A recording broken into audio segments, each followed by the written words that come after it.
Okay, today we're doing lesson 4.14. Yesterday was 13, so it makes sense that today we would talk about lesson 14.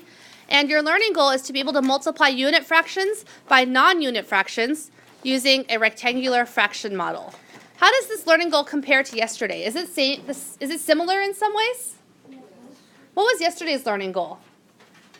What was yesterday's learning goal? Aaliyah? I can multiply unit fractions by unit fractions using a rectangular fraction. Okay, yeah, rectangular fraction model. So I can see that both days we're using a rectangular fraction model to multiply things.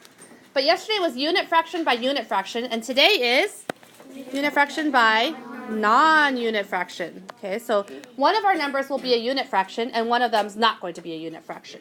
Okay, but first let's talk about the problem of the day.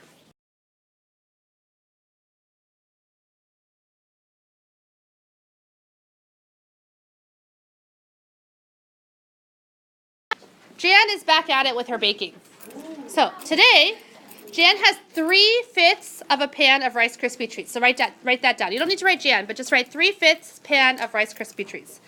She sent 1/3 of those treats to school. So we're trying to figure out what fraction of the entire pan did she send to school. Okay, and the important information is she has 3/5 of a pan to start out with, and she sent 1/3 of those treats to school. So we're trying to find 1/3 of what? 1/3 of 3/5. Very good. Now, once you have that written down, just pause. Don't even solve it yet, because I have a couple questions to ask you that we're going to think about in our heads. So 1/3 of 3 bananas is 1 banana, right?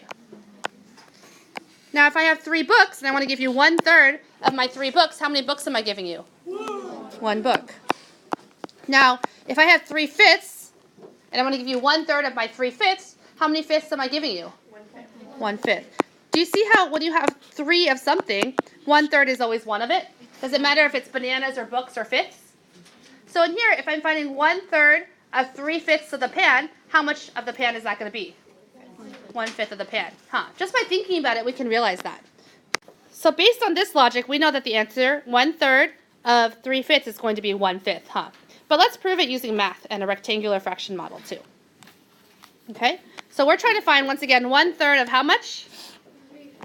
1/3 of 3/5. Okay, so let's draw a rectangular fraction model since that is our learning goal after all. So here we go. There's the rectangle.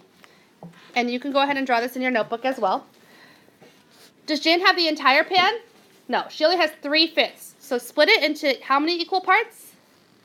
5, because our denominator is 5. And mark off 3 of those fifths. So shade in 3 of the sections and label it 3/5, just like I have here. Does Jan send all 3/5 to school? No, she sends 1/3 of it. So we have to split each of those sections horizontally into how many sections? 3 equal sections. Very good. And how many of those do we shade in? 1. So you're going to doubly shade in 1/3. Do you guys see how 1/3 of the black part is now shaded in? And of course I'm going to label that what? 1/3. Now, how many sections are shaded in altogether? How many sections are shaded in with 2 colors, I should say? 3. Yeah, 1, 2, 3. Okay, out of a total of how many sections are there? 15, because if I count them, it goes 1, 2, 3, 4, 5, 6, 7, 8, 9, 10, 11, 12, 13, 14, 15. So it's 3 over a total of 15. Wait, but I thought we said that 1/3 of 3/5 is going to be 1/5. How come here when I count it, it says 3/15? Michael? 3/15 is equivalent to 1/5. So is my final answer 1/5? Yeah, except I need to reread the question that I underlined. It says, what fraction of the whole pan? So how can I actually answer the question? 1/5 doesn't actually answer the question. I have to write 1/5, Anushka? 1/5 of the whole pan. Of the whole pan, yep. Good. Okay, very good. So my final answer is 1/5 of the whole pan.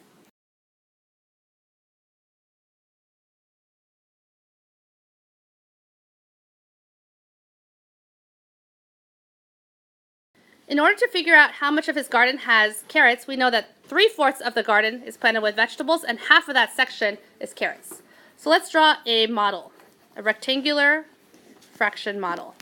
If that is Vasish's entire garden, let's label it as 1 so we know that that's his entire garden. We need to split it into how many equal sections? How many?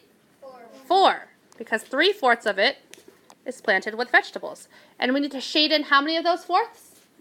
3. So 1, 2, 3. And we're going to label it 3/4. Now, is his entire vegetable section carrots? Only how much of it? So we need to split that vegetable section into 2 equal parts by drawing a line down the middle. And of course we need to draw this part too. Even though there's no vegetables there, we have to divide the entire thing. Now, how many sections do we color in? Half. So 1 of those 2 sections we just did, right? Okay, so then we label this 1/2. And this is the part that has carrots. Does that make sense? Good. So how many total sections are colored in? 3 out of a total of 8. So how do we actually answer the question? 3/8 of his garden. Yeah. Now let's write a math sentence just to see what the math sentence would look like. Are we finding 1/2 of 3/4 or 3/4 of 1/2? Good. So it's 1/2 of 3/4 equals, what's the multiplication sentence? 1/2 times 3/4 equals, and based on our picture, we know that the answer is 3/8. Let's take a look. Does that same pattern work? If I multiply the numerator, 1 times 3, do I get 3? And if I multiply the denominator, 2 times 4, do I get 8? So far, does it seem like we should just multiply the numerators and then the denominators? Huh, okay, and based on some of our prior knowledge, we also know that that works, right?